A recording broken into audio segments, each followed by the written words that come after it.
আছেন সবাই? আমি ইসমাত জাহান সুপর্ণা ডালাস টেক্সাস ইউএসএ থেকে বলছি।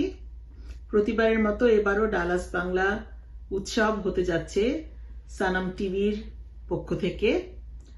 তো কেন কাদের ভাইকে অনেক অনেক শুভেচ্ছা এবং ডালাসের বাঙালি যারা এই অনুষ্ঠানটির সাথে থাকবেন তাদের সবাইকে ভালোবাসা। আমি এবার দেশে থাকছি, তো অনুষ্ঠানে সরাসরি উপস্থিত থাকব না, তবে আমার শুভকামনা আপনাদের জন্য রইল। ভালো থাকবেন সবাই।